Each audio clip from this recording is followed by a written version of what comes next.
जहां class 9th और 10th boards, JEE, NEET जैसे एग्जाम्स की बेहतरीन तैयारी करवाई जाएगी इंडिया के बेहतरीन टीचर्स के द्वारा। तो अभी ज्वाइन कीजिए करवेल एप्लीकेशन को और कीजिए अपनी तैयारी को शुरू।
नमस्कार दोस्तों, उम्मीद करता हूँ आप सभी बिल्कुल ठीक होंगे। क्लास लेने के लिए आप सभी बिल्कुल तैयार होंगे। आप सभी के यहाँ आ जाने से क्लास का माहौल एक अलग ही स्तर पर पहुंच जाता है। जैसा कि आप सभी जानते हैं, यह कोई आम क्लास बिल्कुल नहीं है। पूछता है भारत में, मैं जीत राणा स्वागत करता हूँ आप सभी का। एक बार मुझे बता दीजिए कौन कौन छात्र क्लास में आ चुका है और क्लास लेने के लिए तैयार है। बहुत बढ़िया तरीके से क्लास को स्टार्ट करेंगे, कोई परेशानी नहीं होने देंगे आपको। ठीक है, चलिए मेरा अभिवादन स्वीकार करें। शुक्ला जी, आपका अभिवादन स्वीकार किया जाता है। इसके अलावा क्लास के अंदर उपस्थित छात्रों की संख्या की मैं बात करूं, रजनीश, अविष्का, दुष्यंत, अक्षिता, आकांक्ष, करुणा, पल्लवी, विष्णु, सचिन और संतोष, सरिता, बहुत सारे बच्चे इतने आ चुके हैं कि अब मैं आपके नाम नहीं पढ़ पा रहा हूं। और जी हाँ, मुझे इंतजार रहेगा आपका जब आप मुझसे मिलने आएंगे अपनी वर्दी में। ठीक है, चलिए स्टार्ट करते हैं इस सिलेक्शन की सीरीज को। एटा की धरती से प्रणाम। प्रणाम मेरे भाई, प्रणाम। ठीक है, चलो स्टार्ट करते हैं। तो जैसा मैंने बताया, यहाँ पे आप अब तक काफी कुछ चीजें सीख चुके हैं और लास्ट क्लास के अंदर हम वैदिक सभ्यता को प्रारंभ कर चुके थे। तो कृपया करके वैदिक सभ्यता के बारे में और जानकारी लेने का प्रयास हम करेंगे। यह है वैदिक सभ्यता। तो बाबू, वैदिक सभ्यता आपने हेडिंग डाल ली होगी, है ना? वैदिक सभ्यता आपने हेडिंग डाल ली होगी। हाँ, अरे हाँ, आप सब हैं, सब हैं आप। ठीक है बाबू, क्या होता है कि कमेंट जब तेज हो जाती हैं तो नाम फिर दिखाई नहीं देते। जितनी देर में मैं नाम पढ़ता हूँ उतनी देर में वो नाम नीचे चला जाता है ना? हाँ, तो आप उस बात से टेंशन फ्री रहिए। आप मेरे हृदय में अपने लिए एक अलग स्थान रखते हैं और वह हमेशा रहेगा। ठीक है, चलिए सर्दी में वर्दी आएगी और तभी हम बात करेंगे आपसे बहुत बड़े लेवल की। ठीक है, चलिए अंशुमन, चलो भाई। तो बाबू, यहाँ विभाजन हम इसका दो प्रकार से कर चुके थे। अब विभाजन के संदर्भ में कई बार आपसे कुछ चीजें पूछ ली जाती हैं, जैसे जितनी भी हमारी वैदिक सभ्यता है यह किस चीज पर निर्भर करती है। बाबू, वैदिक सभ्यता निर्भर करती है इस चीज पर कि किस प्रकार से भारत के अंतर्गत आर्यंस आए। जो आर्य है, आर्य आर्य आर्य जो है, उन्हीं के ऊपर निर्भर है भारत के अंदर वैदिक सभ्यता। ठीक है, आर्यंस पर ही निर्भर करती है वैदिक सभ्यता। ये चीज मैं लिख रहा हूं, वैदिक सभ्यता निर्भर करती है आर्यंस। तो बहुत ध्यान से मेरी बात को सुनो। अब चुप हो जाओ, बात सुनो। मैंने बताया, ठीक है, लाड लो, मेरी बात ध्यान से सुनियो कि भाई जो वैदिक सभ्यता निर्भर करती है, आर्यों पर निर्भर करती है, यह है सभ्यता, यह है वैदिक सभ्यता, ऐसा माना जाता है। मतलब मेरी बात को समझना। अब यहां आपको मैक्स मिलर या बहुत सारे लोगों की अलग अलग थ्योरी देखने को मिलती है। उस थ्योरी के बारे में हम बात करते हैं। भारत में आर्यों के आगमन के साथ ही वैदिक सभ्यता की शुरुआत होती है। अब ये आर्य कौन है, कहां से आए हैं, इसके बारे में अलग अलग तर्क हैं। ठीक है, तो उस तर्क को देखते हैं, बहुत ध्यान से समझते हैं। भारत में वैदिक काल की शुरुआत, ऐसे ही नोट करना है आपको, ऐसे ही जैसे मैं लिख रहा हूं ऐसे ही लिखना है। भारत में वैदिक काल की शुरुआत, भारत में वैदिक काल की शुरुआत, वैदिक काल की शुरुआत, भारत में वैदिक काल की शुरुआत आर्यों के आगमन से होती है। आर्यों के आगमन से हुई, आर्यों के आगमन से हुई है, आर्यों के आगमन से हुई, आगमन से हुई। अब इसको इंग्लिश में कैसे लिखेंगे? द अराइवल ऑफ आर्यंस, ठीक है, या Vedic age started after arrival of Aryans, कि आर्यंस भारत में आए और उसी के साथ भारत के अंतर्गत भैया वैदिक काल की शुरुआत हो गई। अब बड़ी बात होती है आखिरकार ये आर्यंस आए कहां से थे? तो आर्यंस के आगमन की जो चर्चा है वो अलग अलग व्यक्ति के द्वारा अलग अलग प्रकार से की गई है। तो हम सबसे पहले इनके आने की ही चर्चा कर लेते हैं कि आखिरकार ये कहां से आए होंगे। अच्छा, भारत के जो लोग हैं जैसे वो कहते हैं कि जैसे मैं हूं, ठीक है, कि मैं गोरा हूं, ठीक है, इतना भी गोरा नहीं हूं, है ना, कि गेहूं रंग है मेरा, न्यू कहा करे हैं, ठीक है, ब्राउन मुंडे, या तो दैट्स द पॉइंट। कि अब कहते हैं कि भाई जितने भी ऐसे लोग हैं जो गोरे हैं, है ना, जितने भी ऐसे लोग हैं वो गोरे हैं, वो भैया जी आर्यंस हैं। और जितने भी ऐसे लोग हैं जो काले हैं, कड़ुआ हैं, ठीक है, वो मैं यहां किसी के लिए नहीं कह रहा हूं, लेकिन वो द्रविड्स हैं, ऐसा मानना जाता है, लोग ऐसा मानते हैं। ठीक है सर। तो अब बाबू यहां पर एक बात आपको स्पष्ट तरीके से समझ में आ गई। तो सर आप ये कहना चाह रहे हैं कि जैसे आर्य जो भारत के अंदर आए हैं वो बड़े विशिष्ट हैं, लेकिन जैसे मैक्स म्यूलर नाम के अलग अलग लोग हैं, ठीक है, और जो बाल गंगाधर तिलक हैं या कोई और व्यक्ति हैं, वो इनको अलग अलग तरीके से बताते हैं, है ना। तो अब बात को समझिए, आप गोरे हैं, आप लोग गोरे हैं, मैं गोरा नहीं हूं, ठीक है। यहां पे समझिए, अब पहली बार आर्यन शब्द का प्रयोग किसने किया और उसने आर्यंस के बारे में क्या कहा? पहली बार आर्य शब्द का प्रयोग, पहली बार आर्य शब्द, पहली बार जो आर्य शब्द था भाई, इसको किसने प्रयोग किया है? तो मैक्स म्यूलर ने इसका प्रयोग किया। पहली बार जो आर्य शब्द है इसका जो प्रयोग है ये मैक्स म्यूलर ने किया था 1853 में, 1853, 1853 में मैक्स म्यूलर ने किया था। मैक्स म्यूलर ने किया। मैक्स म्यूलर ने किया। अब मैक्स म्यूलर क्या कहता है? मैक्स म्यूलर कहता है कि ये मध्य एशिया से भारत में आए। मैक्स म्यूलर ने क्या कहा बाबू? कि हम मध्य एशिया से आए, है ना। ये कहता है कि हम मध्य एशिया से आए, यानी आर्यंस मध्य एशिया से आए। मैक्स म्यूलर का कहना है कि आर्य मध्य एशिया से आए, मध्य एशिया से आए।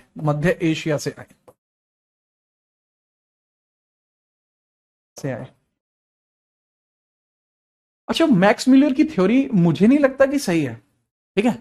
मैक्स म्यूलर की थ्योरी मुझे नहीं लगता कि सही है। क्यों नहीं है सही वो समझिए। मैं आपको यहां एक एग्जांपल बता रहा हूं, ये नोट नहीं करना एग्जांपल। अब जैसे आप देखते हो, जैसे this is India, let's suppose this is India. World map अगर लग रहा होगा तो मैं बताऊं यार, वर्ल्ड मैप लग रहा है क्या? यार वर्ल्ड मैप लग नहीं रहा है, धत तेरी की। चल ऐसे देखो, तो दिस इज इंडिया, तो यहां है आपका क्या, दिस इज, ठीक है, दिस इज कंप्लीटली कि भाई ये आपका जो है एशिया है, Asia, this is called Asia, ठीक है, दिस इज एशिया, राइट। ये मान के चलिए कि ये एशिया है आपका, कि भाई ये एशिया है आपका। अरे हट जा, हम मान के चल रहे हैं कि सर ये इतना बड़ा आपका एशिया हो जाएगा, ठीक है, ये हो जाएगा एशिया। मतलब मैं सिर्फ एक बड़े आपको स्पेसिफिक तरीके से बता रहा हूं, ये हो जाएगा एशिया। यहां आपको गल्फ कंट्रीज आपको देखने को मिल जाएंगे, यहां आपको रशिया वगैरह देखने को मिल जाएंगे, यहां जैसे रशिया हो जाएगा, ठीक है। रशिया क्या है? रशिया यूरोप में है, मेजरली हिस्सा रशिया का यूरोप में है, यूरोप में हो जाएगा। तो बड़ी बात यह है कि मैक्स म्यूलर कह रहा है कि यहां से, यहां ब्रिटेन वगैरह है, तो मैक्स म्यूलर का कहना है कि हम आए यहां से, इंडिया आए। ये जो आर्य जो है, आर्य मध्य एशिया से, इसको मिडल एशिया बोला गया, मध्य एशिया। सर मध्य एशिया वास्तविकता में है कहां पे बाबू? ये जो पोर्शन आप देखते हो ना, अफगानिस्तान के ऊपर वाला जो पोर्शन है, अफगान के जो ऊपर वाला पोर्शन है, दैट इज मिडल एशिया। तो ये कह रहा है कि हम वहां से आए हैं, ठीक है, हम वहां से आए हैं, ठीक है जी हाँ। अब बड़ी बात यही है कि भाई मध्य एशिया, अच्छा सर आप समझ गए, मध्य एशिया से हम आए हैं, ऐसा किसका कहना? मैक्स म्यूलर का। मैक्स म्यूलर कहता है कि जो आर्य हैं वो भारत में आए और उन्होंने सिंधु घाटी सभ्यता के लोगों का कत्ल किया, उनकी हत्या करी, और हत्या करने के बाद वो भारत में बस गए। अब ये थ्योरी सही नहीं हो सकती। क्यों नहीं हो सकती? क्योंकि हमें जो आर्यन बॉडीज मिली हैं, आर्यन बॉडीज मिली हैं, तो इनका एक अलग डीएनए होता है, इनका एक अलग डीएनए होता है। और जो हमें आईवीसी इंडस वैली सिविलाइजेशन के अंदर जो हमें बॉडीज मिली हैं, इनका डीएनए कोड अलग होता है, क्योंकि दोनों का डीएनए कोड मिसमैच है ना।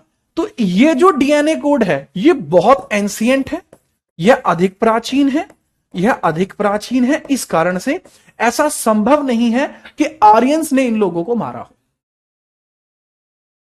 याद रखना, सिंपल। सर आर्यंस बॉडी का डीएनए किससे मैच करता है आज की डेट में? बाबू जो हम देखते हैं ना, जो अंडमान एंड निकोबार है, जो आर्यंस बॉडी का डीएनए है वो आज की डेट में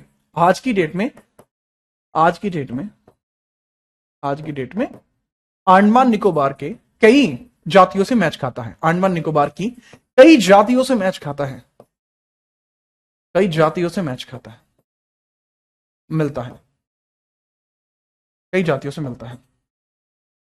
क्या वो मुझसे और आपसे मैच खाता है? तो नहीं, वो ज्यादा हमसे मैच नहीं खाता। ठीक है, याद रखना। तो आर्यन बॉडीज जो आपको देखने को मिली, एक डिफरेंट बॉडीज देखने को मिली, इस वजह से मैक्स म्यूलर की जो थ्योरी है वो सैद्धांतिक नहीं मानी गई, या मतलब कुछ लोग मानते भी हैं, कुछ लोग उसको नहीं भी मानते। ठीक है, इसी वजह से जो मैक्स म्यूलर थ्योरी है, जो मैक्स म्यूलर की थ्योरी है, मैक्स म्यूलर थ्योरी, वो इतनी ज्यादा सैद्धांतिक नहीं मानी गई, इतनी ज्यादा स्पेसिफिक नहीं मानी गई। ठीक है सर, हम मान गए। तो मैक्स म्यूलर की थ्योरी को आप नहीं मानते? जी हाँ। तो सर आप किसकी थ्योरी को मानते हैं? आपका दिमाग भी होना चाहिए। ठीक है, कि आर्यंस बॉडी क्या है? बाबू आर्यंस की बॉडी नहीं समझ रहे हैं? ये क्या बात हुई?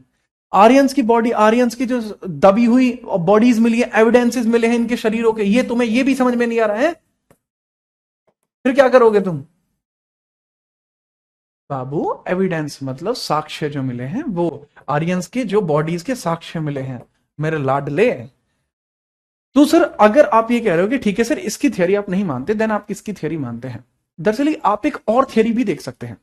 एक किताब आती है the Arctic home in Vedas, एक किताब आती है the Arctic home in Vedas नाम की एक किताब आती है। कौन सी? Arctic home in Vedas. 1903 में एक किताब आई थी, एक किताब आई थी आर्कटिक होम इन वेदास। 1903 में एक बुक आती है आर्कटिक होम इन वेदास। 1903 में बाबू एक किताब आती है, कौन सी? Arctic home in Vedas. जैसे मैंने बताया बुक आती है Arctic home in Vedas, Arctic home in Vedas. अब हिंदी और अंग्रेजी दोनों भाषाओं में इस किताब का नाम यही रहेगा। अब जो आर्कटिक होम इन वेदास जो है, इसके लेखक कौन है भैया? इसके लेखक हैं बाल गंगाधर तिलक, बाल गंगाधर तिलक। और तिलक साहब कहते हैं कि हम आर्कटिक, जो हमारा अंटार्कटिक आपको देखने को मिलता है, हम वहां से आए हैं। तो बाल गंगाधर तिलक की एक अलग थियरी काम करती है, बाल गंगाधर तिलक की एक अलग थियरी काम करती है। ठीक है, ठीक है, बात है समझ में? जी हाँ। तो तिलक साहब की एक अलग थियरी काम करती है, वो कहते हैं कि हम आर्कटिक से आए हैं, वी केम फ्रॉम आर्कटिक। तो इनके बारे में ये भी बड़ी इंपॉर्टेंट सी बात आपको देखने को मिल जाती है कि इनका कहना है कि हम कहां से आए हैं? हम आर्कटिक से आए हैं। तो इस चीज को भी आप समझिए बहुत बेहतरीन तरीके से। ठीक है, चलो, तो इस चीज को आप समझ जाइए जिसके बारे में अभी मैंने आपको चर्चा की। ठीक है, चलो, हम आए हैं नॉर्थ पोल से। किससे आए हैं बाबू? नॉर्थ पोल से। तिलक साहब का कहना है कि, या इस किताब का कहना है कि आर्य नॉर्थ पोल से आए हैं, उत्तरी ध्रुव से भारत में आए, उत्तरी ध्रुव से भारत में आए, उत्तरी ध्रुव से आए हैं, उत्तरी ध्रुव से आए हैं। ठीक है, कहां से आए बाबू? उत्तरी ध्रुव से आए हैं, नॉर्थ पोल से आए हैं। Aryan came from North Pole, Aryan came from North Pole, North Pole. अब जो बच्चे कह रहे हैं सर इसे हिंदी में लिख दो, भैया किताब का नाम है Arctic home in Vedas, Hindi में भी सेम ही रहेगा। ठीक है, जी हाँ। तो दैट इज द पॉइंट, बात आई समझ में? इसको हम थोड़ा सा इस प्रकार से ही लिख लेते हैं।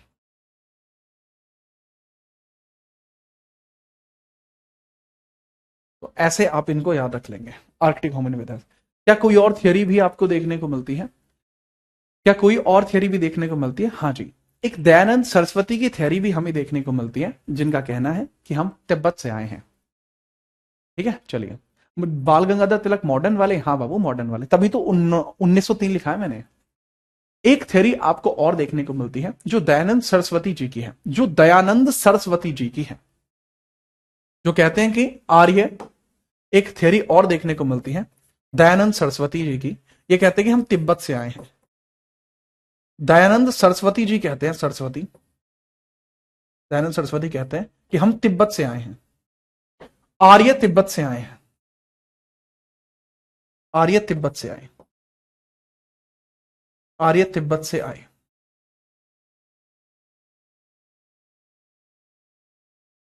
आर्य तिब्बत से आए, इनका मानना है कि आर्य तिब्बत से आए। ठीक है, याद रखना। जो कहने से दिख नहीं रहा, ये लीजिए भैया, अब आपको दिख जाएगा, कृपया करके इसको लिखिए। इसके बाद हम आगे बात करते हैं कि इसके बाद क्या होता है। ठीक है, चलिए, जब आप इसे नोट कर लें भाई तुरंत बताना, फिर हम आगे बढ़ते हैं कि इसके बारे में हमें जानकारी कहां से मिलती है। आर्यों के आगमन की जानकारी हमें कहां से प्राप्त होती है? आर्यों के आगमन की जानकारी हमें कहां से प्राप्त होती है?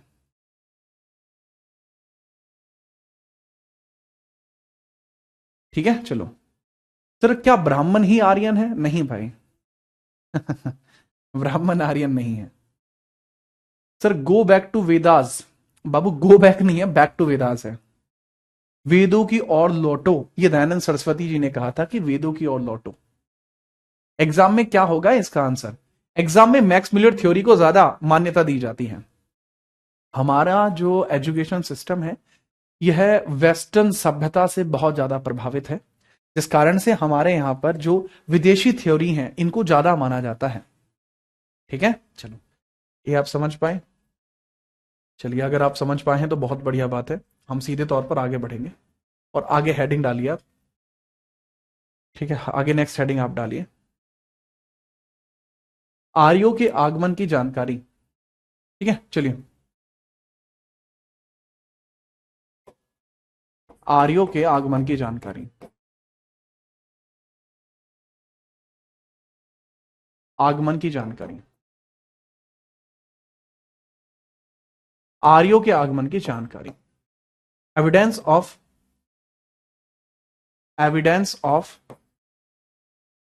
आर्यन। ठीक है, आगमन है तो अराइवल, तो आर्यन अराइवल के बारे में हम बात करते हैं। तो आपको एक टर्म देखने को मिलता है, बहुत ही इंपॉर्टेंट टर्म है जिसको आप याद रख सकते हैं, बोगस कोई।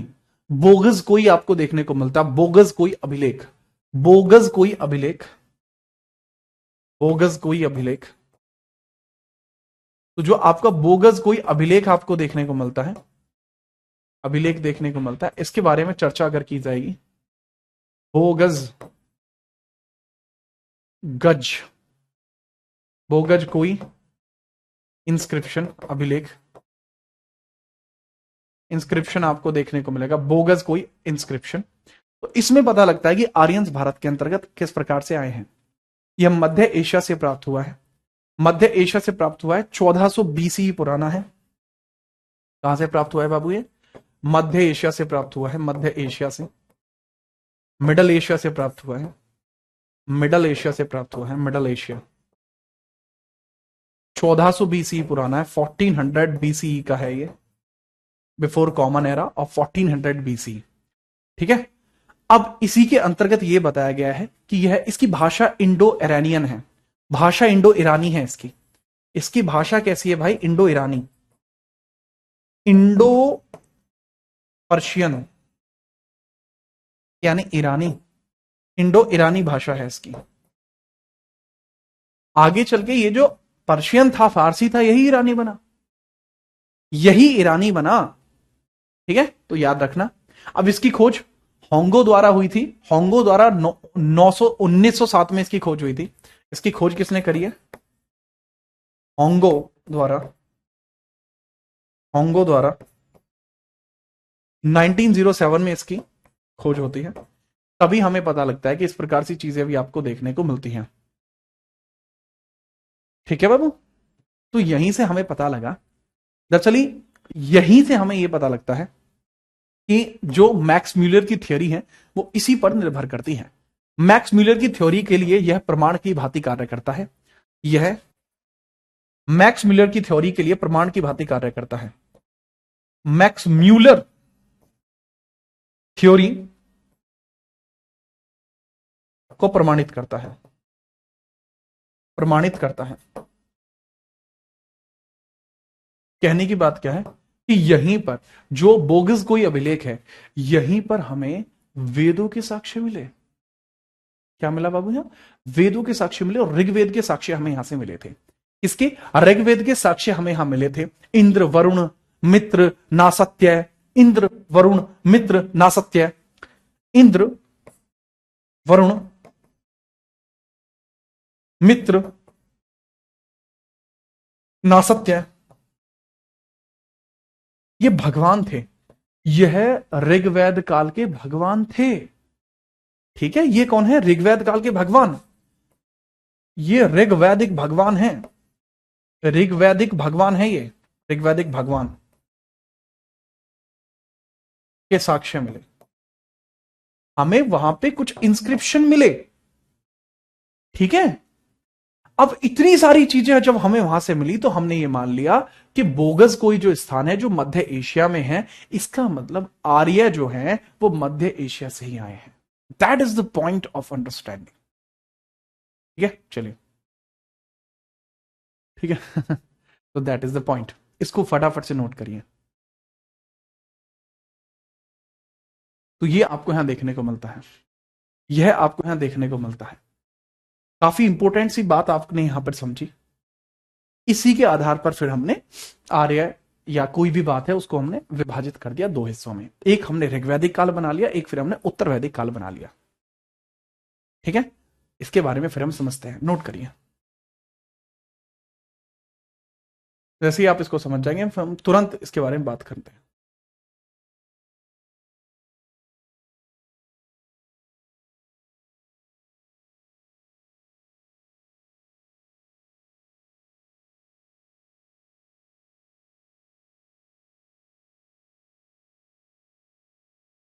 सबसे पहले बाबू आप हेडिंग डालेंगे कि ऋग्वैदिक काल के बारे में सबसे पहले हम वैदिक सभ्यता की बात करते हैं।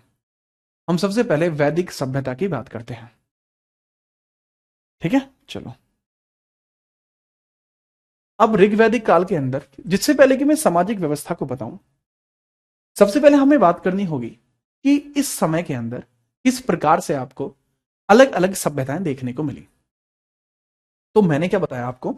अच्छा, ये बात आपको समझ में आ रही होगी कि भाई किस तरीके से बातें चल रही हैं। अभी ना ये थोड़ा मैं स्लो चल रहा हूं, आप जान के मैं स्लो चल रहा हूं, जिससे कि आपके लिए ऐसा ना हो कि एकदम से तेज में भगा दूंगा, आपको याद कुछ ना हो, तो उस बात का कभी कोई ऑब्जेक्टिव नहीं निकलेगा। तो यहां मैं बात कर रहा हूं वैदिक एज की।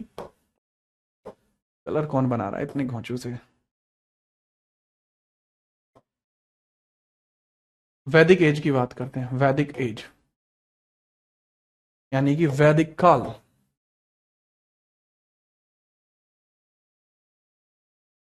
वैदिक काल, दरअसल वैदिक काल को जैसे मैंने अभी आपके सामने दो हिस्सों में विभाजित किया था, वैदिक काल को मैंने आपके लिए दो हिस्सों में विभाजित किया था, ऋग्वैदिक,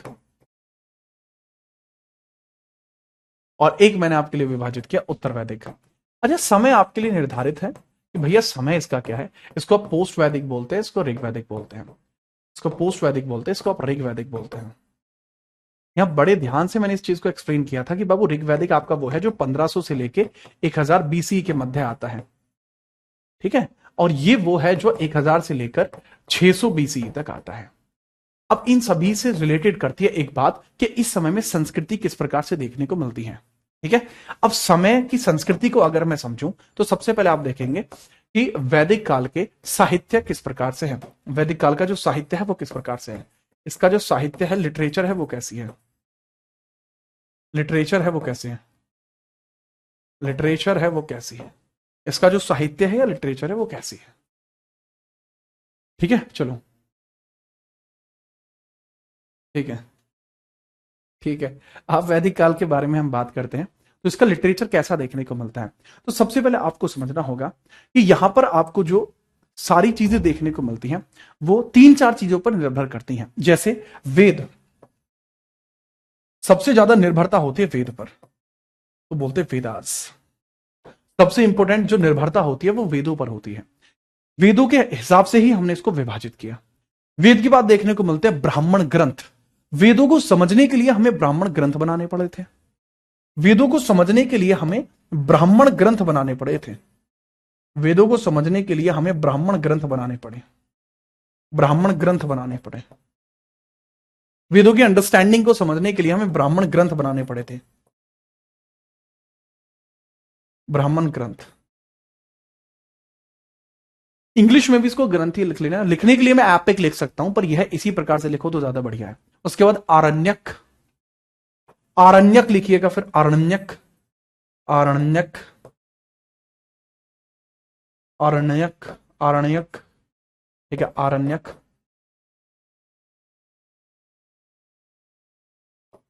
आरण्यक इनको बोला जाता है, आरण्यक ग्रंथ इनको बोला जाता है। और देन आते हैं उपनिषद, जो सबसे अंतिम तौर पर आपके लिखे गए थे। सबसे बाद में उपनिषद ही लिखे गए हैं, सबसे बाद में आपके उपनिषद ही लिखे गए हैं और सबसे जरूरी हैं। उपनिषद ही लिखे गए हैं जो सबसे ज्यादा जरूरी है। उपनिषद, उपनिषद ही लिखे गए हैं जो सबसे ज्यादा जरूरी है। अब इसमें अगर मैं बात करूं लिखने का क्रम क्या है, लिखने का क्रम क्या है बाबू, सबसे पहले क्या लिखा गया होगा? ये लिखने का क्रम यही है। वैदिक काल के अंदर जो साहित्य है ना बाबू, लिखने का क्रम यही है, लिखने का क्रम यही है, लिखने का क्रम यही है। Order of evolution, order of writing कुछ इसी प्रकार से आपको देखने को मिलता है। यही है बाबू ऑर्डर ऑफ राइटिंग। पहले वेद, फिर ब्राह्मण ग्रंथ, फिर आरण्यक, फिर उपनिषद। आरण्यक का मतलब होता है कि जंगल में जाकर जो लिखे गए हैं। ठीक है, चलिए अब यहीं पर आपको इस प्रकार से चीजें देखने को मिल जाती हैं, राइट। तो इसके बारे में बात करते हैं। आर्य का मतलब क्या होता है? बहुत बेहतरीन शब्द आया है कि सर आर्य का मतलब क्या होता है। दरअसल एक पॉइंट यहां लिख लेना, वैदिक सभ्यता आर्यों पर निर्भर है, आर्यों पर निर्भर है, आर्यों पर निर्भर है, आर्यों पर निर्भर है, डिपेंड्स ऑन आर्यंस। अब यहां आर्य का मतलब होता है श्रेष्ठ, इसका तात्पर्य ही है श्रेष्ठ, इसका अर्थ क्या है? श्रेष्ठ।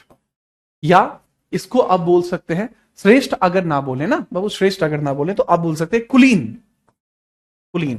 कुलीन भी ना बोले तो something that is higher class, जो बहुत सर्वोच्च हो। ठीक है, सर्वोच्च हो। श्रेष्ठ या कुलीन बोल लीजिए, जिसका मतलब होता है सर्वश्रेष्ठ। इसको आप सर्वश्रेष्ठ की संज्ञा भी दे सकते हैं, इसको आप सर्वश्रेष्ठ की संज्ञा भी दे सकते हैं। वही आर्य होंगे, वही आर्य होंगे। क्या होंगे? वही आर्य होंगे। That is important. वही क्या होंगे? आर्य होंगे। तो ये कुछ इस प्रकार से आपको समझने को मिलते हैं।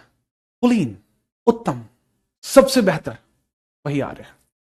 ठीक है, तो यह आर्यों के बारे में हम, इनके लेखों की हम बात करते हैं। ठीक है जी हाँ। समाहित कहां देखने को मिलते हैं बाबू? समाहित वगैरह इसकी अधीन आपको देखने को मिलेंगे। पहले इसको देखिए, ठीक है, पहले इसको देखिए।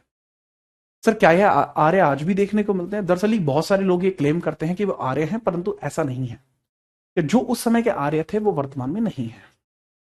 ठीक है, चलो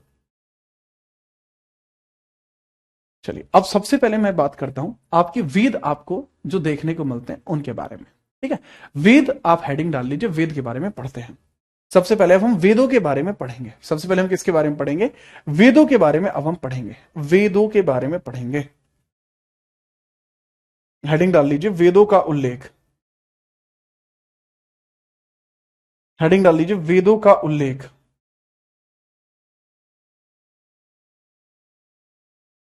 वेदों का उल्लेख आप डाल लीजिए, हेडिंग वेद, वेद हेडिंग डालिए,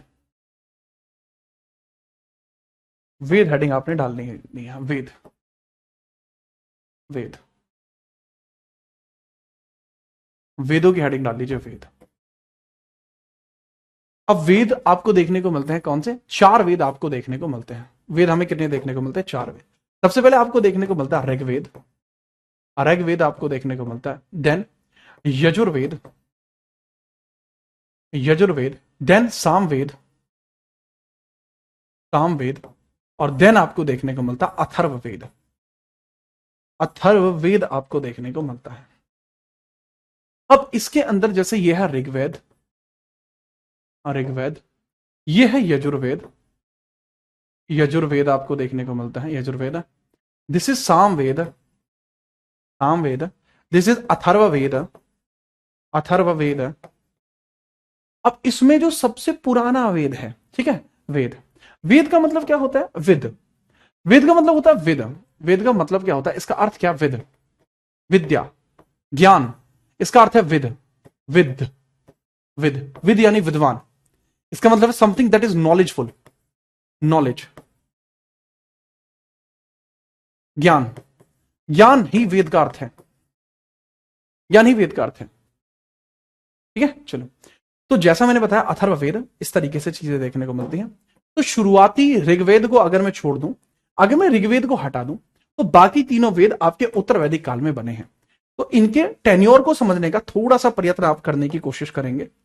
आप टेन्योर को समझिए कि इसका टेन्योर अलग है और बाकियों का टेन्योर अलग है। बाकियों का जो टेन्योर है वो अलग है। पहला जो टेन्योर है वो मैंने बताया, यह ऋग्वैदिक काल का है, यह ऋग्वैदिक काल का है बाबू, इसको लिखिए ऋग्वैदिक काल, ये ऋग्वैदिक काल का है, ऋग्वैदिक काल का है। बाकी जो आपको देखने को मिल रहा है यह उत्तर वैदिक काल का है, उत्तर वैदिक काल का आपको देखने को मिलता है, उत्तर वैदिक काल का आपको देखने को मिलता है, ठीक है, उत्तर वैदिक काल का हमें देखने को मिलता है। दरअसल यह एक ईश्वरीय वाणी भी है, ठीक है, यह ईश्वरीय वाणी भी है, यानी वेदों को किसी की सोच से नहीं लिखा गया, ठीक है, वेदों को किसी की सोच से नहीं लिखा गया, यह एक ईश्वरीय वाणी है। समझे भाई? वेद क्या है बाबू? यह एक ईश्वरीय वाणी है, यह एक ईश्वरीय वाणी है, ईश्वरीय वाणी है, यह एक ईश्वरीय वाणी है। दरअसल यह एक ईश्वरीय वाणी है, यानी this is God's words, God's words, this is God's words हमें देखने को मिलते हैं। तो सबसे पहले क्यों ना मैं ऋग्वेद का उल्लेख आपको करूं, क्यों ना सबसे पहले मैं ऋग्वेद का उल्लेख आपको करूं, ठीक है। जी हां सर, क्या वैदिक सभ्यता सिंधु घाटी सभ्यता से अधिक संपन्न थी? नहीं कह सकते ऐसा, हमारे पास इसका कोई मैटर नहीं है कि हम ये स्पष्ट कर पाए कि ये ज्यादा संपन्न है, आईवीसी ज्यादा संपन्न थी। हाँ, लेकिन जो उत्तर वैदिक काल है इसके अंदर आपको लोहा देखने को मिल जाएगा। जो अंतरजी खेड़ा नाम की जगह है वहां पे आपको लोहे के साक्ष्य मिल जाएंगे, ठीक है भाई। सुन गए हम, मेरा पाठ्य इस बात का है, समझ में आ रही है बात? समझ में आ रही है? एक बार बताओ।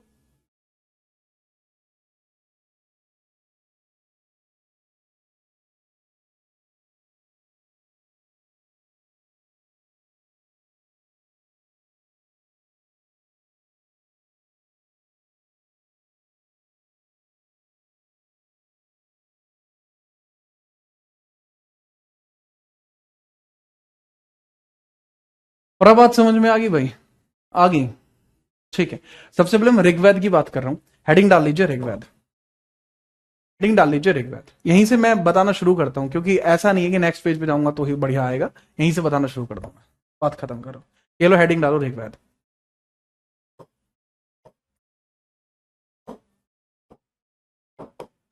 तो सबसे पहले मैं बताना ही ऋग्वेद से को स्टार्ट कर रहा हूं, और ऋग्वेद, ऋग्वेद। तो वो ऋग्वेद को समझना बहुत जरूरी है, क्योंकि यही सब बातों में चर्चा करता है ऋग्वेद। यही बहुत सारी बातें आपके क्लियर कर देगा, आपके दिमाग को एकदम बेहतरीन बना देगा। ऋग्वेद को किसने लिखा? पहला सवाल, ऋग्वेद को किसने लिखा? ठीक है, ऋग्वेद का संकलन करता कौन है? वास्तविकता में इसको संकलन कृष्ण द्वैपायन, कृष्ण द्वैपायन, कृष्ण द्वैपायन, द्वैपायन वेद व्यास पूरा नाम है उनका, किसी द्वैपायन वेद व्यास जी के द्वारा इसको संकलित किया गया। संकलित किसने किया है? संकलित, संकलित यानी कंपोज किसने किया है बाबू? कंपोज किसने किया है इसको? कंपोज, कंपोज का मतलब होता है किसी चीज को लिख लेना, किसी चीज को लिख लेना। तो पूरा नाम है इनका कृष्ण द्वैपायन वेद व्यास। पूरा नाम क्या? कृष्ण द्वैपायन वेद व्यास देखने को मिलते हैं। एक प्रवीण नाम का वत्स है जो बार बार कमेंट कर रहा है, सर इतने कमेंट कर दिया, आप मेरी बात क्यों नहीं सुन रहे? बाकी भी बहुत बहुत लोग हैं, है ना? मेरी बात को बहुत ध्यान से समझिए कि आपकी जो कमेंट है दरअसल वो इससे रिलेट नहीं कर रही है, ठीक है? आपकी टॉपिक से रिलेट नहीं कर रही है। आपकी जो कमेंट है बाबू वो टेक्निकल टीम के लिए है, तो आप टेक्निकल टीम को कॉल कर सकते हैं। वहां अगर आपको जवाब नहीं मिलता तब आप बताइएगा, मैं यहां से तीव्र कार्रवाई करा सकता हूं तुरंत। आर पार का मैटर है तो आप बताइए, उससे पहले आप लिखने पर ध्यान दीजिए। कमेंट करने से सिलेक्शन नहीं होते, सिलेक्शन होता है पढ़ने से, ठीक है? मन के अंदर, मुझे भी पता है आपके मन के अंदर एक छोटा बच्चा है, उसको जीवित रखना जरूरी है, परंतु यहां पढ़ना बहुत जरूरी है। सर वेदत्रयी क्या है बाबू? वेदत्रयी उत्तर वैदिक काल में बनती है, 3 वेदों का संकलन है, उसके बारे में हम आगे बात करेंगे, वेदत्रयी के बारे में। यहां पहले इसके बारे में बात कर लीजिए, ऋग्वेद के बारे में।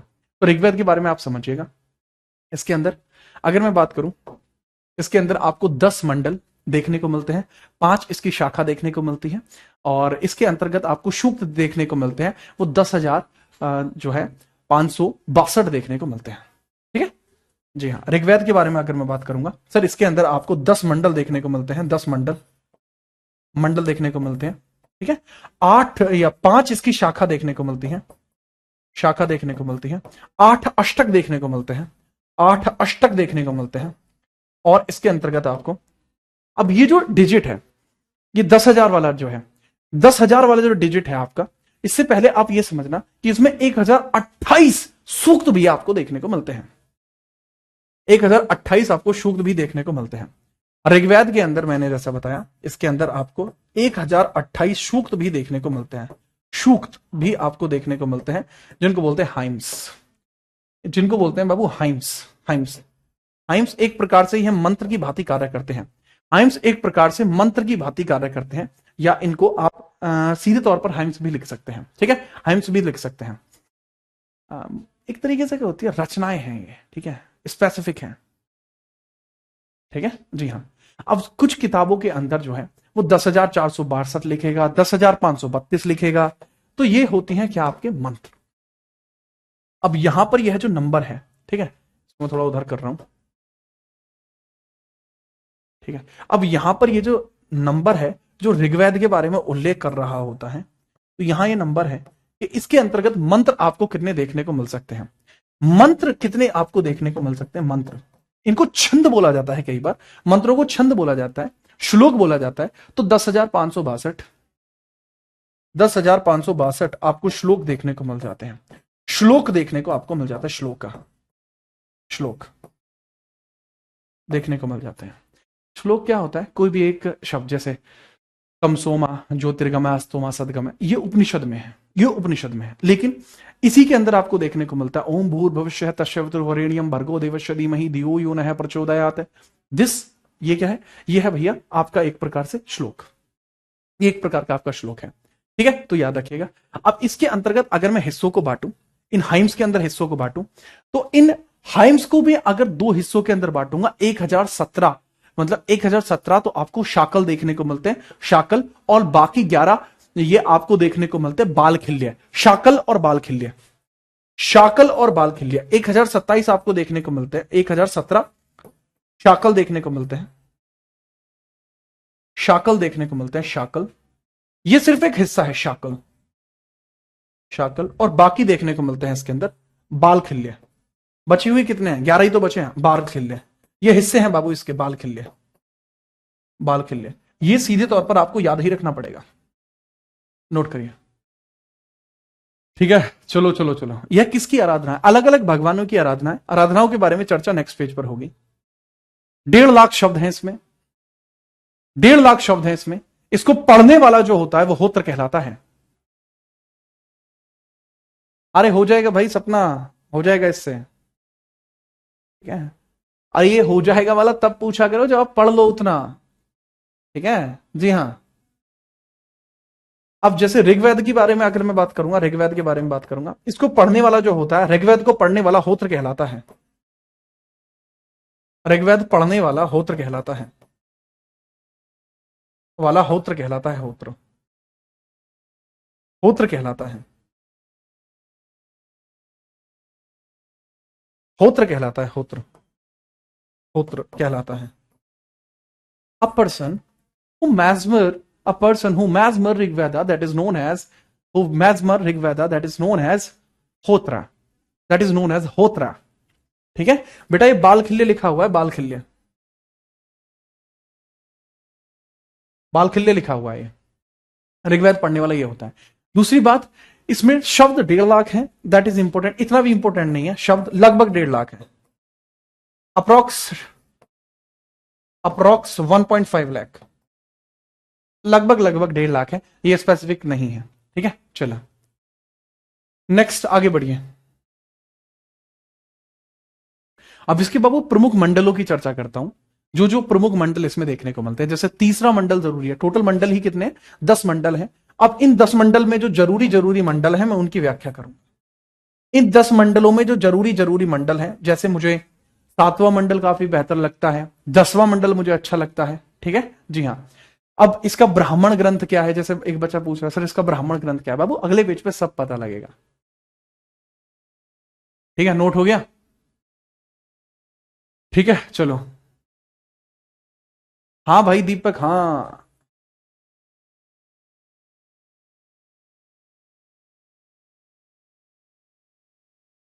चलो, अब इसके अंदर आइए आइए बताइए।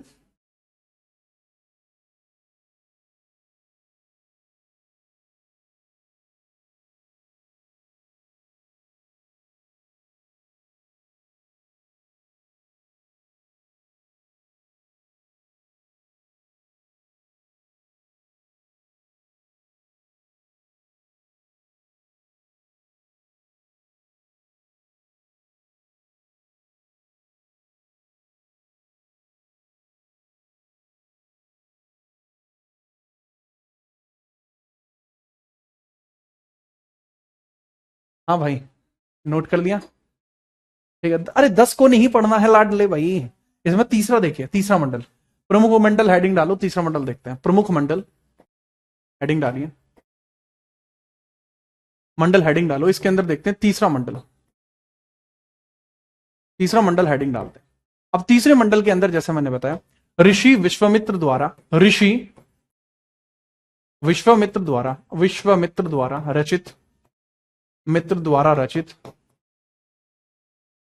ऋषि विश्वामित्र द्वारा रचित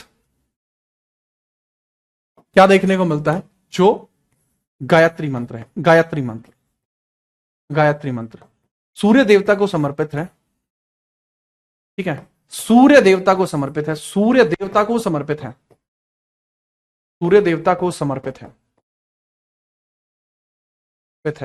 डेडिकेटेड टू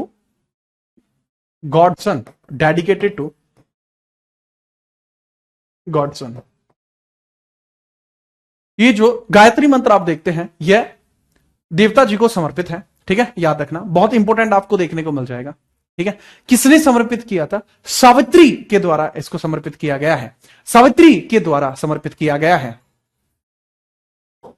चौथा मंडल देखते हैं, चतुर्थ मंडल की बात करते हैं। फोर्थ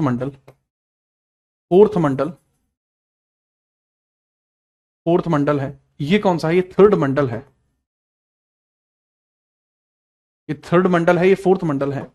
इसके अंतर्गत बाबू कृषि के बारे में कई सारी अलग अलग बातें बताई गई हैं, कृषि के बारे में अलग अलग बातें बताई गई हैं। इसके अंदर कृषि विभाजन है, कृषि का विभाजन है, कृषि विभाजन इसके अंदर उल्लेखित है, कृषि विभाजन इसमें उल्लेखित है, एग्रीकल्चर डिवीजन है इसमें, एग्रीकल्चर आपका डिवीजन है इसमें, डिवीजन इसमें आपको देखने को मिलता है, एग्रीकल्चर डिवीजन आपको देखने को मिल जाता है। राइट, अब इसी के अंतर्गत आपको देखने को मिलता है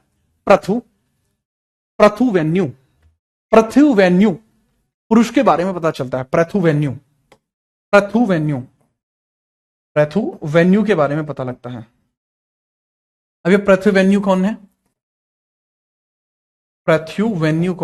वेन्यू NYU, पृथुवेन्यू का उल्लेख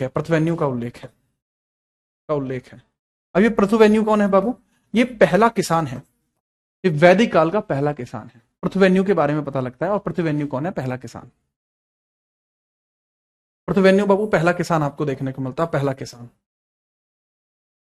पहला किसान आपको देखने को मिलता है, फर्स्ट फार्मर आपको देखने को मिलता है, फर्स्ट फार्मर आपको देखने को मिलता है।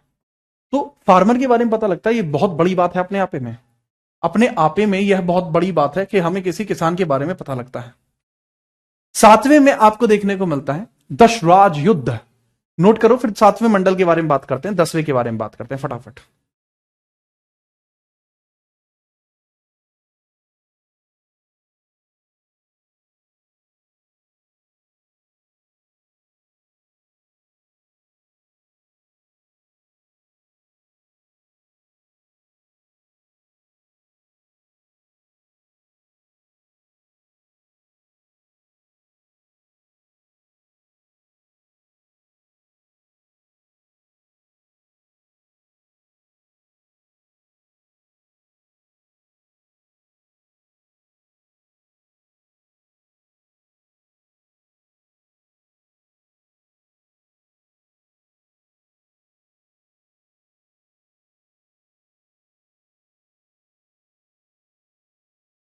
ठीक है, 7वें मंडल दशराज युद्ध। प्रथवेन्यू उनका नाम था। जी हाँ, ग्रुप है पूरा। प्रथवेन्यू किसी ग्रुप का नाम रहा होगा, किसी एक व्यक्ति का नाम नहीं है। मन के जीते जीत है, मन के हारे हार। हार गए जो बिन लड़े, उन पर है धिक्कार, उन पर है धिक्कार जो देखे ना सपना। एक बालक लिख रहा था लेकिन निकल गया वो। चलो यार, अच्छा था। पर वो 7वां आप देखेंगे, 7वां मंडल बहुत जल्दी जल्दी देख लो। 7th मंडल, 7th मंडल के अंदर भैया दशराग युद्ध का वर्णन किया गया है। दशराज युद्ध का वर्णन किया गया है। दशराग युद्ध का वर्णन किया गया है। इसको मैं फटाफट वर्णित कर देता हूं। दरअसल यहां क्या, दशराग युद्ध जो है, दशराज बैटल, इसको बोलते हैं बैटल ऑफ टैंकिंग। दशराज आप देख सकते हैं, जिसको बोलते हैं बैटल ऑफ टैंकिंग, इसको बोलते हैं battle of tanking, battle of ten Kings. 10 Kings का बैटल था ये। अब 10 राजा आपको देखने को मिलते हैं। एक तरफ है राजा सुदास, एक तरफ है भाई राजा सुदास। राजा सुदास, राजा सुदास के जो सपोर्ट कर रहे हैं वो कौन, ब्राह्मण है। इनका ब्राह्मण कौन है, राजा सुदास का। इनके अगेंस्ट में आपको देखने को मिलते हैं 10 राजा कुरु वंश के, 10 राजा कुरु डायनेस्टी के। किसके हैं, कुरु वंश, कुरु डायनेस्टी के देखने को मिलते हैं, कुरु डायनेस्टी के। और यही आपको जो देखने को मिलते हैं राजा सुदास, इनका जो डायनेस्टी है वो कौन सा, त्रुत्सु भरत। इनका जो वंश है वो है त्रुत्सु भरत।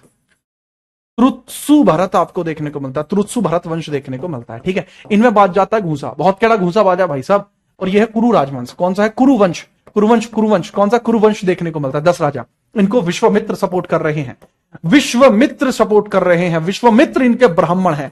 नाम क्या है इनका, विश्वामित्र, जो इनके ब्राह्मण की भांति कार्य कर रहे हैं। और यहां आपको देखने को मिलते हैं भला कौन, कौन से ऋषि आपको देखने को मिलते हैं, वशिष्ठ ऋषि, वशिष्ठ आपको देखने को मिलते हैं, वशिष्ठ देखने को मिलते हैं। वशिष्ठ नाम के ऋषि, इंग्लिश में लिख लीजिए, इनको बोला जाता है ऋषि वशिष्ठा। वशिष्ठा आपको देखने को मिलते हैं। और ये हैं विश्वामित्रा, विश्वामित्रा देखने को मिलते हैं। मेरे भाई फटाफट समझना, यहां बैटल होता है। ये 10 राजाओं में से 5 ऐसे हैं जो आर्यंस हैं, 5 आर्य हैं, जबकि 5 आर्य नहीं है, 5 गैर आर्य हैं, गैर आर्य हैं। और ये सब वंश मिलकर किसके खिलाफ युद्ध करते हैं, ये राजा सुदास के खिलाफ युद्ध करते हैं। लेकिन राजा सुदास है, और राजा सुदास इस युद्ध को जीतते हैं। डाकघर साहब, वो इस युद्ध को जीतते हैं। तो यहां पर राजा सुदास वॉन द बैटल।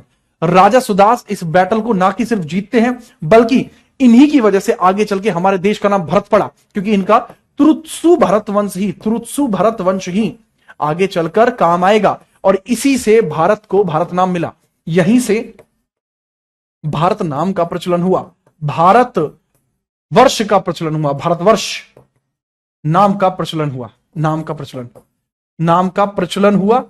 और यही आगे चलकर भारत के लिए नामकरण कराएगा, भारत का नामकरण कराएगा। ठीक है, याद रखिएगा। तो यहां राजा सुदास आपको देखने को मिल जाते हैं। राजा सुदास इस बैटल को जीतते हैं। इसी में दशराज युद्ध का वर्णन है। दशराज युद्ध किस नदी के किनारे हुआ था, दशराज युद्ध किस नदी के किनारे हुआ था, बताइए। दशराज युद्ध जो हुआ था किस रिवर के किनारे हुआ था, सर, रावी नदी के किनारे हुआ था, जिस समय उसको पुरुषणी कहा जाता था। युद्ध किस लिए हुआ था, that is very good question. कहा जाता है कि यह पुरुषणी नदी के किनारे हुआ था। नदी, रिवर, पुरुषणी यानी रावी, पुरुषणी यानी रावी। इसका करेक्ट रीजन किसी को नहीं पता यह युद्ध क्यों हुआ था, परंतु माना जाता है यह एक गविष्ट युद्ध था, यह एक गविष्ट युद्ध था। कैसा था, गविष्ट युद्ध इसको बोला जाता है, यह एक गविष्ट युद्ध था, गविष्ट युद्ध, गविष्ट युद्ध आपको देखने को मिलता है, गविष्ट युद्ध था, यानी battle for cows, battle for cows इसको कहा जाता है, battle for cows, battle for cows, गायों के लिए यह युद्ध था, क्योंकि गायों को उस समय क्या कहा जाता था, अघन्य बोला जाता था, जिसको मारा नहीं जा सकता। तो बाबू गविष्ट युद्ध एक प्रकार से देखने को मिलता है। कहते हैं कि यह एक प्रकार से ऋषि वशिष्ठ और विश्वामित्र के बीच की पर्सनल लड़ाई थी। ऋषि मतलब ये दो जो है ब्राह्मणों के बीच की पर्सनल लड़ाई थी, पुरोहितों की वजह से यह युद्ध हुआ था। यह भी माना जाता है कि इसमें वशिष्ठ और विश्वामित्र अपने अलग अलग विचारों से संतुष्ट नहीं थे, इस कारण से उन्होंने युद्ध छुड़वा दिया। गविष्ट भी बोलते हैं, मतलब अलग अलग रीजन है यार। कुछ लोग देते हैं कि इन ब्राह्मणों की वजह से हुआ था, कुछ कहते हैं गविष्ट युद्ध था, गाय चाहिए थी, जिसके पास ज्यादा गाय वो अधिक धनवान, इस वजह से ये बैटल हुआ था। ठीक है, तो ये कई सारे अलग अलग बातें आपको इसमें देखने को मिल जाती हैं। ठीक है, कई सारी अलग अलग बातें देखने को मिल जाती है। ठीक है, चलो अब 8वें मंडल में खिल का वर्णन है, खिल का वर्णन दिया गया है। 8वें मंडल के अंदर खिल का वर्णन दिया गया है। सोम देवता का वर्णन 9वें में है और 10वें में है पुरुष सूक्त। ठीक है, 8, 9, 10 मंडल लिख लीजिए बाबू, प्यार से लिखवा रहा हूं। 8th मंडल, 8वां मंडल, खिल वर्णन है, इसमें खिल का वर्णन दिया गया है, खिल का वर्णन दिया है, खिल का वर्णन दिया है। 9वें में देखिए 9 मंडल, 9th मंडल, सोम देवता का उल्लेख है, सोम देवता उल्लेख, सोम देवता का उल्लेख है, सोम देवता का उल्लेख है, सोम देवता का उल्लेख है। और 10वां मंडल जो है 10th मंडल। बाबू 10th मंडल के अंदर तो बहुत ध्यान से समझना लाडले, इसके अंदर है बाबू आपका पुरुष सूक्त का वर्णन, पुरुष सूक्त का वर्णन है, पुरुष सूक्त, इसी में जाति व्यवस्था है, पुरुष सूक्त का वर्णन है, सूक्त का वर्णन आपको दिया गया है। खिल का मतलब क्या होता है, हस्तलिखित रचनाएं, मैन्यूस्क्रिप्ट, इसको बोलते हैं मैन्यूस्क्रिप्ट बोलते हैं, इसको मैन्यूस्क्रिप्ट बोलते हैं बाबू, इसको थोड़ा देखना, CRIPT, मैन्यूस्क्रिप्ट बोलते हैं, यानी हस्तलिखित रचना, हस्तलिखित रचना, रचना। बड़े फेमस देवता हुआ करते थे, देवता सोम, तो सोम का वर्णन यहां पे किया गया था, सोम गॉड, सोम गॉड डिस्क्रिप्शन यहां देखने को मिलता है। सोम। पुरुष सूक्त क्या है, दरअसल ये जाति व्यवस्था को दर्शाती है, जाति व्यवस्था को दर्शाती है, कास्ट सिस्टम को दर्शाती है, कास्ट सिस्टम। बट ये कास्ट सिस्टम जो था यह वर्क डिफाइंड था, यह वर्क बेस्ड था, वर्क बेस्ड, कार्य आधारित था, कार्य आधारित, कार्य आधारित था, जन्म आधारित ये नहीं था। जन्म आधारित जो जाति व्यवस्था है बाबू, वो पता है कहां दर्शाई जाती है, वो दर्शाई जाती है जो हमारे मनु स्मृतियां हैं उसके अंदर उसको दर्शाया गया। ठीक है, चलिए अब यहां पर आपको देखने को मिलता है कि भगवान जी का शरीर है, तो भगवान जी का शरीर मान के चलिए इस प्रकार से, तो भगवान जी के जो शरीर का मुख है वो ब्राह्मण है, भगवान जी के शरीर के जो हाथ हैं वो क्षत्रिय हैं, उनकी जो जंघाएं हैं, ठीक है, पट, पट यानी जंघा, जंघा है वो वैश्य है, और भगवान जी के जो पैर हैं वो शूद्र हैं। ठीक है, इस प्रकार का वर्णन पुरुष सूक्त में दिया गया कि संसार कुछ भी नहीं, यह भगवान के शरीर के ही हिस्से हैं, इसी कारण से एक पुरुष का निर्माण भगवान के शरीर से होता है। अब यहां पे वो बताते हैं कि ब्राह्मण, यह बताते हैं कि ब्राह्मण वही है जो मुख है, ब्राह्मण मुख है, क्षत्रिय जो हाथ है उनको क्षत्रिय कहा गया, क्षत्रिय कहा गया। ठीक है, क्षत्रिय कहा गया। जो ऐसे हैं जो कार्य ना करके व्यापार करते हैं, व्यापारी हैं, जिनको कहा जाता है वैश्य यानी व्यापारी, जो वैश्य हैं व्यापारी हैं, वो पट को दर्शाते हैं, पट अर्थात जंघा को दर्शाते हैं, जंघा को दर्शाते हैं, और वहीं पर जो पैर दर्शाते हैं वो शूद्र को दर्शाते हैं, वो शूद्र को दर्शाते हैं। तो यह आपको जाति व्यवस्था देखने को मिलती है। यह जैसा मैंने बताया यह कार्य आधारित थी। अगर ब्राह्मण का बेटा काम नहीं करेगा, ब्राह्मण का बेटा काम नहीं करेगा, ठीक है, और वो जाके लड़ने लगेगा, वो क्षत्रिय बन जाएगा। क्षत्रिय का बेटा पढ़ने लग जाएगा, वो ब्राह्मण बन जाएगा। अगर शूद्र का बेटा पढ़ने लग जाएगा तो ऐसी परिस्थिति में वो ब्राह्मण कहलाएगा। तो ये चीज है। लेकिन सबसे बड़ी बात इंपॉर्टेंट यहां पे ये देखने को मिलती है कि सारी व्यवस्था मनु चरित्र के अंदर जन्म आधारित हो गई। यह ऋग्वैदिक काल चल रहा है, यहां ऋग्वैदिक काल चल रहा है, तो व्यवस्था पूरी वेदों के अकॉर्डिंग है। लेकिन उत्तर वैदिक काल आते आते यह व्यवस्था बिगड़ जाएगी। तो यह है आपका 10वां मंडल, और यहां खत्म होता है आपका वेद। लेकिन इसके बारे में पूछा जा सकता है कि इसका जो मंत्र है वो किसको समर्पित है। सारे के सारे मंत्र अग्नि देवता को समर्पित हैं, इसको लिख लेना। यह जो मंत्र है वो अग्नि देवता को समर्पित है, अग्नि देवता को समर्पित देखने को मिल जाएंगे। ठीक है, चलो ऋग्वेद के बारे में और जानकारी है वो कल ही देनी पड़ेगी, कल ही आपको देनी पड़ेगी। ठीक है, कल ही इसके बारे में आपको देखने को मिलेगा कि इसके बारे में मैं जानकारी दूंगा। अभी इसके बारे में आपको धनुर्वेद वगैरह कई सारी चीज बताएंगे। ठीक है, चलो तो आज के लिए इतना ही रहेगा। कल हम बात करेंगे, कल हम वैदिक सभ्यता की जो ऋग्वैदिक काल है उसको हम कंप्लीट कर देंगे। ठीक है, चलिए चलो मिलते हैं अब कल आपसे। बढ़िया से पढ़िए। और दूसरी बात, जैसा मैं आपको ऑलरेडी बता चुका हूं भैया, आप जो है जीत राणा जीएस सर्च करके यूपीएसआई के बारे में, बाकी आपके एग्जाम जो हैं जितने भी वनडे एग्जाम थे उसके जीएस के बारे में एकदम फाइन तरीके की तैयारी करने के लिए जीत राणा जीएस यूट्यूब पे जुड़ सकते हैं। प्लस अपने मोहल्ले पड़ोस में बताइए कि जीएस का दौर बदलने वाला है, बहुत कुछ बदलने वाला है, क्योंकि आप लोगों के समर्थन से चैनल को खोला जा चुका है। तो जाइए एक बार यूट्यूब पे जाके सर्च जरूर कीजिएगा। मिलते रहेंगे इसी प्रकार से, तब तक के लिए